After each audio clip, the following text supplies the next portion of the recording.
ഇറാനും അമേരിക്കയും തമ്മിലുള്ള യുദ്ധവും അതുമൂലമുണ്ടായ തകർച്ചകളും ഒക്കെ നമ്മൾ കണ്ടു.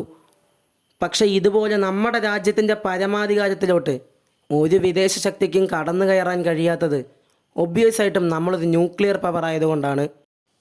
അന്ന് ഈ ഒരു മനുഷ്യൻ സകല പ്രതിപക്ഷ പാർട്ടികളെയും ദ മൈറ്റി യുഎസിനെയും എതിർത്തുകൊണ്ടാണ് ആ ചരിത്രപരമായിട്ടുള്ള തീരുമാനമെടുത്തത്.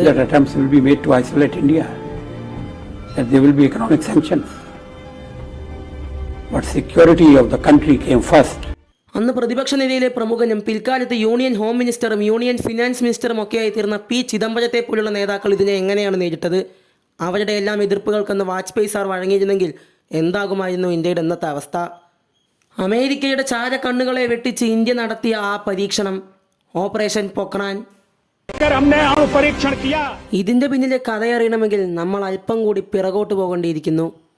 1974 സ്മൈലിംഗ് ബുദ്ധ എന്ന പേരിൽ ഇന്ത്യ ആദ്യ ആണവ പരീക്ഷണം നടത്തിയപ്പോൾ മുതൽ ലോകരാജ്യങ്ങൾ ഇന്ത്യയെ കർശനമായി നിരീക്ഷിക്കാൻ തുടങ്ങി. അമേരിക്കയും മറ്റ് പാശ്ചാത്യ രാജ്യങ്ങളും ഇന്ത്യ ഇനിയൊരു ആണവ പരീക്ഷണം നടത്തരുത് എന്ന കടുത്ത വാശിയിലായിരുന്നു. അമേരിക്കയുടെ കീഹോൾ, ലാക്രോസ് എന്നീ അത്യാധുനിക ചാര ഉപഗ്രഹങ്ങൾ 24 മണിക്കൂറും പൊക്രാൻ പ്രദേശത്തിന് മുകളിലൂടെ വലം വെച്ചുകൊണ്ടിരുന്നു. പകൽ സമയത്ത് മണ്ണിലുണ്ടാകുന്ന ഒരു തരി മാറ്റം പോലും അവരുടെ ചിത്രങ്ങളിൽ കൃത്യമായി പതിയുമായിരുന്നു. ഈ ദൗത്യത്തിന് നേതൃത്വം നൽകിയത് ഇന്ത്യയുടെ missile man doctor APJ Abdul കലാമും ആണവശാസ്ത്രജ്ഞൻ ഡോക്ടർ ചിദംബരവുമായിരുന്നു. അതുകൊണ്ട് തന്നെ പല ജോലികളും ചെയ്തത് രാത്രിയിൽ മാത്രമായിരുന്നു.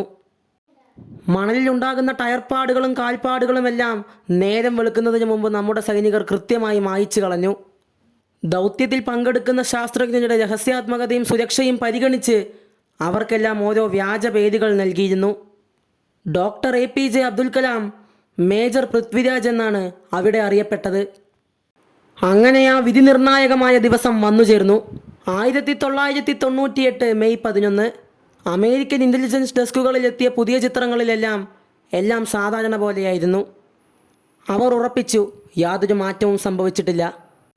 പക്ഷേ അത് വലിയൊരു കൊടുങ്കാറ്റിന് മുമ്പുള്ളൊരു ശാന്തത മാത്രമായിരുന്നു. हमने अणु परीक्षण किया, किसी दबाव में हम नहीं आए।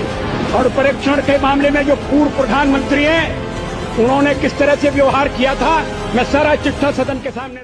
പരീക്ഷണത്തിന് ശേഷം നിരവധി രാജ്യങ്ങൾ ഇന്ത്യയുടെ മേലെ സാമ്പത്തിക ഉപരോധം ഏർപ്പെടുത്തി.